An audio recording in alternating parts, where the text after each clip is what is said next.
गुलामी से बाहर निकालने के लिए डॉक्टर बाबा साहेब अम्बेडकर जी ने अपने 5 में से 4 बच्चों को खो दिया।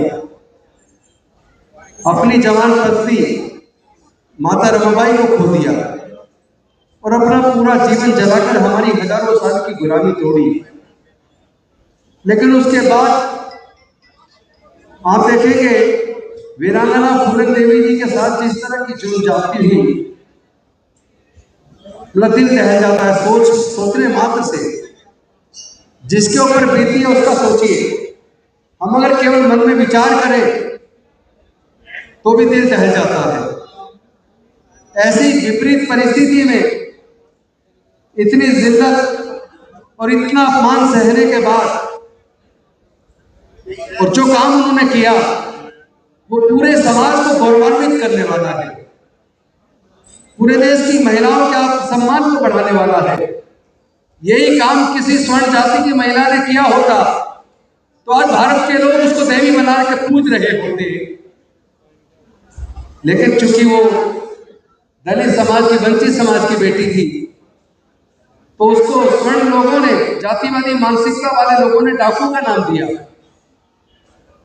अरे आपकी बहन बेटी के साथ कोई ऐसा करे आपको कैसा लगेगा? ऐसी विपरीत परिस्थिति से निकल के जो उन्होंने किया वो वास्तव में गर्व करने लायक है। लेकिन आज चिंता इस बात पे होनी चाहिए कि ये उत्पीड़न करने वाले लोगों के हौसले इतने बुलंद क्यों हैं? कोई हमारे बहन बेटी की इज्जत लूट के हत्या कर देता है और हत्यारों को बहुत जल्दी जमानत हो जाती है। कोई मूंछ रखने पर हमारे युवाओं की हत्या कर देता है, कोई घड़ा छूने पर हमारे युवाओं की हत्या कर देता है, कोई मंदिर में मूर्ति छूने पर हमारे युवाओं की हत्या कर देता है। हत्या करने वाले लोगों का इतना हौसला बुलंद क्यों है? जब मैं इसकी प्रताड़ना करता हूं, जांच करता हूं, तो मुझे समझ आता है उसका कारण। उसका कारण है मनुवादी मानसिकता, मनुस्मृति पे आधारित सोच। आज सर्वोच्च न्यायालय तक में ऐसे कुछ जज बन गए हैं जिनकी मानसिकता मनुवादी सोच वाली है, जो मनुस्मृति में भरोसा करते हैं। ऐसे अनेकों जज सुप्रीम कोर्ट और हाई कोर्ट में हैं। ऐसे अनेकों नेता मुख्यमंत्री तक भी बन गए हैं जिनकी सोच मनुवादी, जातिवादी है, जो एक जाति विशेष को बढ़ाने का काम करती है। दलितों की हत्या करने वाले लोगों को संरक्षण देने का जो काम करते हैं, ऐसे लोग मुख्यमंत्री बन गए हैं, ऐसे लोग मुख्य न्यायाधीश बन गए हैं, ऐसे लोग एसएसपी बन गए हैं, ऐसे लोग director general of police, DGP बन गए हैं। यानी जब पूरा का पूरा शासन तंत्र मनुवादी विचारधारा को पालने पोसने में लगा हो, जब पूरा मनुवादी सोच वाला तंत्र पूरे देश की सत्ता पर काबिज हो गया हो, जब ऐसी मनुवादी सोच वाला तंत्र पूरे देश की केवल वोट की चोरी नहीं, पूरे चुनाव को ही चोरी कर ले, उसके बाद सामाजिक न्याय होगा कैसे? कैसे सामाजिक न्याय होगा? आपने अनेकों बार देखा होगा, अनेकों ऐसे वीडियो देखे होंगे कि भारतीय जनता पार्टी से जुड़ा व्यक्ति फर्जी वोट डाल रहा है, उसकी वीडियो बना रहा है, फिर वो दूसरी फर्जी वोट डाल रहा है, फिर वीडियो बना रहा है, फिर वो तीसरी फर्जी वोट डाल रहा है। ऐसे करके 5-6 फर्जी वोट डालता है, वीडियो बनाता है और वीडियो को सोशल मीडिया पे डालता है। और उसके बाद इलेक्शन कमीशन की खामोशी देखने लायक है। ऐसे भी कई एग्जाम्पल आए हैं कि बहुजन समाज पार्टी का कोई नेता चुनाव लड़ा, उसका लंबा चौड़ा परिवार है, लेकिन उसके अपने बूथ पर उसका एक भी वोट नहीं निकलता। उसका वोट चला कहाँ गया? हो सकता है रिश्तेदार किसी प्रभाव में आ गए हो, तो उसकी पत्नी और बच्चों का वोट कहाँ गया? हो सकता है बच्चे और पत्नी भी पति से चिढ़ते हो, तो उसका खुद का वोट कहाँ गया? इसका मतलब वोट की चोरी कई तरीके से हो रही है। एक वोट की चोरी ईवीएम से होती है, वोटिंग मशीन से होती है। एक वोट की चोरी अनुसूचित जाति, जनजाति, पिछड़े वर्ग और माइनॉरिटी के लोगों के वोट को काट के होती है। और तीसरी वोट की चोरी फर्जी वोट बनाकर मनवादी कई वोट डाल रहे हैं, उससे होती है। और चौथी वोट की चोरी, एक मकान पर एक एड्रेस पर 80-80 फर्जी वोट बन जाते हैं और जब वहां जाके जांच की जाती है तो पता चलता है जिसके एक कोठड़ी में 80 वोट बने वो बीजेपी का कार्यकर्ता है और वो 80 वोट जिनके थे वो कोई नजर नहीं आता है, लेकिन वो वोट डालते हैं। इसका मतलब मनोवादी सोच वाले लोगों ने, आरएसएस जैसे संगठन के, बीजेपी जैसे संगठन से जुड़े लोगों ने ऐसे लाखों वोट तैयार कर दिए हैं जिनको जिस राज्य में चुनाव होता है वहां ले जाकर चुनाव में वोट डलवाने के लिए उनकी वोट बनवा दी जाती है और फिर पूरे के पूरे चुनाव में चोरी कर लिया जाता है। अभी आपने देखा होगा भारत के विपक्ष के नेता आदरणीय राहुल गांधी जी ने जिस तरह खुलासा किया कि किस तरह पूरे आपके वोट की चोरी हो रही है, किस तरह पूरे चुनाव को चोरी करके देश के अंदर सरकार बन गई, क्योंकि जिन लोगों ने नारा दिया था अब की बार 400 पार संविधान बदलना है। ये तो अम्बेडकर वादियों को सैल्यूट करना चाहिए, इस देश के दलित पिछड़े वंचित वर्ग को सैल्यूट करना चाहिए, इस देश के माइनॉरिटी को सैल्यूट करना चाहिए, जिन लोगों ने उनको सबक सिखाने का काम किया और उनको 169 सीट पे रोक दिया।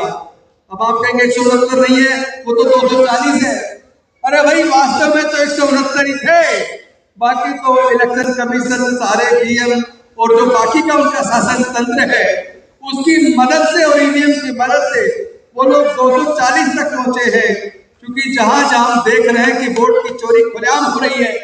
आपको पता है महाराष्ट्र का जो चुनाव हुआ था, लोकसभा के चुनाव में भारतीय जनता पार्टी और उनका गठबंधन एनडीए की कितनी कम सीटें लोकसभा में आई और पिछले लोकसभा चुनाव से लेके इस बार के लोकसभा चुनाव 2024 तक 5 साल में केवल 32 लाख नई वोट बने, लेकिन लोकसभा चुनाव के बाद 5 महीने के अंदर विधानसभा चुनाव आते आते लगभग 1 करोड़ फर्जी वोट बन गए।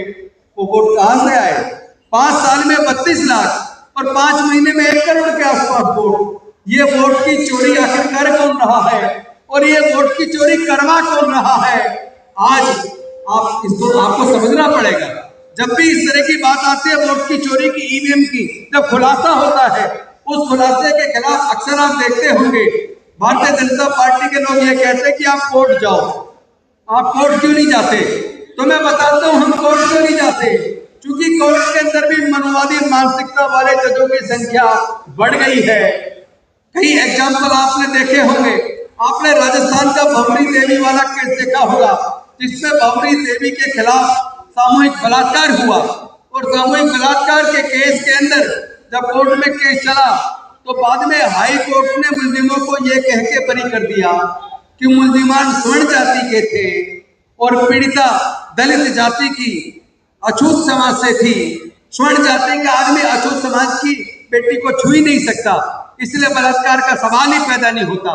इतनी थर्ड क्लास घटिया सोच जिस जज की हो और उसने दरिंदों को बाइज्जत बरी कर दिया, ऐसे कोर्ट के जज से क्या न्याय की उम्मीद करेंगे? क्या जो जातिवादी सोच वाला जज है, जो इसीलिए उसको बरी कर रहा है जिसने बलात्कार किया है, क्योंकि वो स्वर्ण जाति का है और ग्राउंड देता है कि लड़की अछूत समाज से थी, उसको तो छू ही नहीं सकता, ये कह के बरी करता है। ऐसी सोच वाले जज से हम न्याय की उम्मीद नहीं कर सकते। दूसरी बात, दूसरा एग्जाम्पल अभी जून के महीने का उड़ीसा का है। उड़ीसा में एक गांव के अंदर माइनिंग हो रही थी। उस माइनिंग के खिलाफ दलित समाज के लोगों ने धरने प्रदर्शन किए तो पुलिस ने दबाव डालकर झूठा केस बनाकर उन्हें जेल में डाल दिया। जेल में डालने के बाद हाई कोर्ट ने जब जमानत दी तो जमानत देते वक्त एक्यूज पर यह शर्त लगा दी कि एक्यूज वहां संबंधित थाने में 3 महीने तक सुबह 6 बजे से 9 बजे तक झाड़ू और पोछा लगाएगा और साफ सफाई करेगा, क्योंकि वो दलित समाज का था। और हाई कोर्ट का जज जातिवादी मानसिकता के तहत इस तरह जातिवादी जजमेंट दे रहा है, जमानत में शर्त लगा रहा है और वो पुलिस को ड्यूटी दी। पुलिस का काम है उसको फिनाइल, पोछा और झाड़ू मुलजिम को अवेलेबल कराएगा। तो जहां जज की मानसिकता जातिवादी हो, उस जज से क्या आप न्याय की उम्मीद करेंगे? अगर आज हम कोर्ट चले जाएं तो पता लगेगा 5 साल निकल गए, लेकिन कोर्ट से कोई निर्णय आने वाला नहीं है। बीजेपी इस बात को अच्छे से जानती है कि उनकी विचारधारा के लोग भी जज बन गए हैं और वहां जैसे ही जाएंगे तो वो पूरा उस मैटर को इतना लोग प्रोलॉन्ग कर देंगे, 5 साल तक भी जजमेंट नहीं आएगा, और आएगा तो मनोवादी सोच वाला आएगा। तो ऐसे कोर्ट के ऊपर भरोसा करने की बजाय हम जनता पे भरोसा करते हैं। भारत की जनता सबसे ऊपर है, जनता से ऊपर ना कोई जज है, ना कोई वकील है, और ना ही कोई नेता है, ना ही कोई सांसद है, ना ही कोई मंत्री है, ना कोई मुख्यमंत्री है, ना प्रधानमंत्री है, ना राष्ट्रपति है। कोई भी व्यक्ति देश की जनता से ऊपर नहीं है। देश के संविधान ने जनता को ताकत दी है और जनता को भी ये पता होना चाहिए कि चाहे कोई कितना ही बड़े से बड़ा नेता हो, MP हो, MLA हो, मंत्री हो, SSP हो, DM हो, सब जनता के सेवा के पब्लिक सर्वेंट हैं। उनकी जिम्मेदारी जनता की सेवा करनी है कि वो जनता के मालिक बनने की कोशिश ना करें। अगर ये अफसर, ये SHO, DM, SSP अगर जनता को हटकारे, धमकारे, इसलिए धमकारे क्योंकि वो संविधान के खिलाफ जाके मालिक बनने की कोशिश कर रहे हैं, जबकि असल में संविधान ने उनको जनता की सेवा की जिम्मेदारी दी है। तो इस लड़ाई को तो लड़ना पड़ेगा, इस लड़ाई को लड़ना पड़ेगा, क्योंकि डॉक्टर बाबा साहेब अम्बेडकर जी ने बड़े मुश्किल से हमारे लोगों को वोट का अधिकार दिलवाया।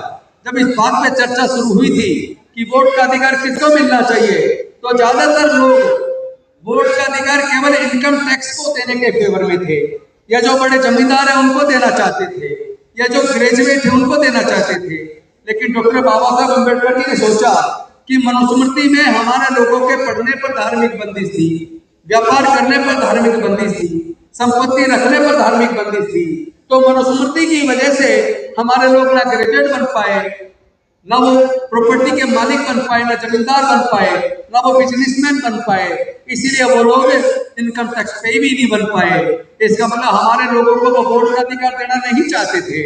लेकिन डॉक्टर बाबा साहब अम्बेडकर अड़ गए, बड़ी मजबूती के साथ अड़ गए, और उन्होंने कहा कि वोट का अधिकार केवल इनकम टैक्स पे करने वालों को नहीं, केवल बड़े जमींदारों को नहीं, केवल ग्रेजुएट को नहीं, भारत में वे रहने वाले सभी लोगों को बराबर रूप से मिलेगा, चाहे स्त्री हो या पुरुष हो, पढ़ा लिखा हो या अनपढ़ हो, अमीर हो या गरीब हो, इनकम टैक्स पे करता हो या ना करता हो, सब लोगों को वोट का अधिकार मिलेगा और हर आदमी की वोट की कीमत बराबर होगी। One man one vote one value. और इसी के ऊपर माननीय कांचीराम साहब ने कहा था, अपनी वोट की इस तरह रक्षा करो जिस तरह अपनी बहन बेटी की इज्जत की रक्षा की जाती है। लेकिन आज चुनाव आयोग खुद वोट चोर हो गया या वोट चोरी करने वाले के साथ हो गया। आज हमारी आपकी सबकी वोट की चोरी हो रही है, तो हम लोग शांत क्यों हैं? क्या आप अपनी वोट की रक्षा नहीं करोगे? जिस तरह आप अपनी बहन बेटी की इज्जत की रक्षा करनी चाहिए, बाबा साहब ने भी कहा, माननीय कांचीराम साहब ने भी कहा, उसी तरह अपनी वोट की चोरी की भी रक्षा करो, वोट को चोर मत होने दो। लेकिन आज तो सरकारें वोट चोरी करवा रही है, तो इसके खिलाफ मजबूती के साथ एकजुट होकर लड़ना पड़ेगा। बहुत जल्दी आह्वान करेंगे, पूरे भारत के अंदर इलेक्शन कमीशन को चैन से नहीं बैठने देना है, क्योंकि इलेक्शन कमीशन अपने आप में सब कुछ नहीं है, खुदा नहीं है। इलेक्शन कमीशन को जो जिम्मेदारी है संविधान ने दी है, इलेक्शन कमीशन को जो पावर दी है संविधान ने दी है, और वो power free fair and transparent चुनाव कराने के लिए दी है। लेकिन फ्री फेयर एंड ट्रांसपेरेंट चुनाव कराने की बजाय इलेक्शन कमीशन वोट की चोरी करने वालों के साथ खड़ा हो जाता है। जिस चोरी का जवाब इलेक्शन कमीशन को देना चाहिए, उसका जवाब बीजेपी के नेता दे रहे हैं और कह रहे हैं कि आप वोट क्यों नहीं, आप जो वोट क्यों नहीं जाते, आप एफिडेविट दाखिल क्यों नहीं करते। अरे पूरा देश चाह रहा है कि हमारे वोट की चोरी बंद होनी चाहिए, हमारी वोट की रक्षा होनी चाहिए। पूरा देश के लोग कह रहे हैं हमारी वोट की चोरी हो रही है, पूरे देश के लोग कह रहे हैं हमें ईवीएम पे भरोसा नहीं है, हमें बैलेट पेपर से चुनाव चाहिए। तो फिर इलेक्शन कमीशन और ये कुछ जज मिलके आखिर क्यों ईवीएम पे ऊपर इतना जोर दे रहे हैं?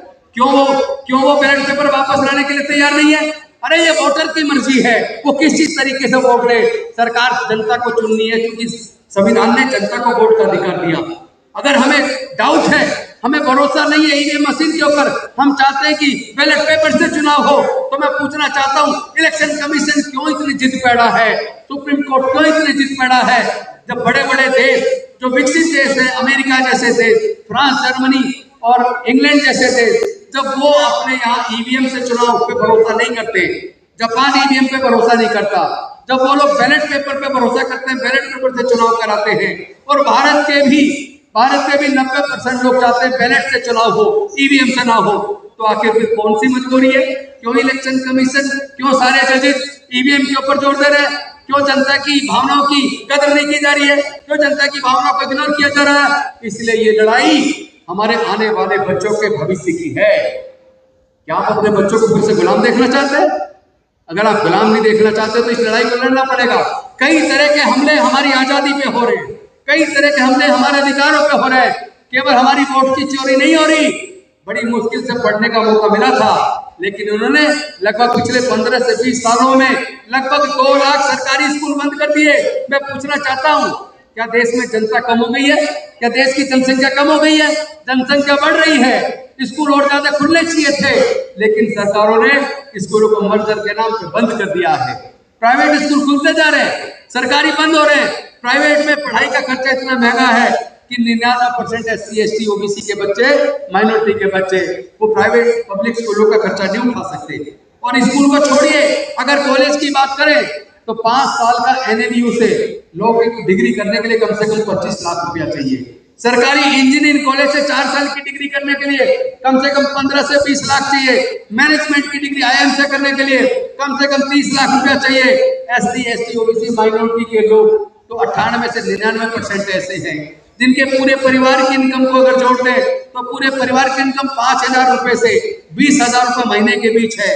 तो क्या ऐसे परिवार के बच्चे अपने बच्चे को इन 25 लाख 20 लाख की डिग्री कराने का खर्चा उठा सकते हैं क्या? यानी कि आपकी पढ़ाई का रास्ता खुद सरकारों ने बंद कर दिया, साजिश के तहत बंद कर दिया। और दूसरी तरफ जो हमारे लोग नौकरी में आ जाया करते थे, ज्यादातर लोग तो 4th क्लास की नौकरी में आते थे। 4th क्लास एम्प्लॉयमेंट को पूरी तरह आउटसोर्स करके ठेके पे दे दिया। 5th पे कमीशन ने 4th क्लास एम्प्लॉयमेंट को पूरी तरह आउटसोर्स करके ठेके पे दे दिया, आपकी नौकरी के रास्ते बंद कर दिए।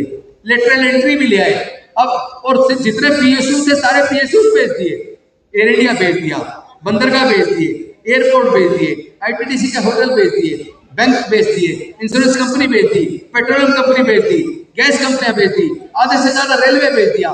धीरे धीरे धीरे धीरे जो सैकड़ों PSUs कांग्रेस के टाइम पर बने थे, वो सारे PSUs इन्होंने खत्म कर दिए। तो आपके तो नौकरी के रास्ते भी बंद और आपके पढ़ाई के रास्ते भी बंद। अब आपके बच्चों का भविष्य क्या होगा? आप लोग बनते रहो MP MLA, बनते रहो मंत्री, और मंत्री बनकर अपने अपने पार्टी के गुलाम बन जाओ। इस समाज के हितों की रक्षा कौन करेगा? जब ये सब कुछ चल रहा था, जब सारा आउटसोर्स ठेकेदारी प्रथा चल रही थी, क्या तब हमारे सांसद विधायक नहीं थे? तब हमारे मंत्री नहीं थे?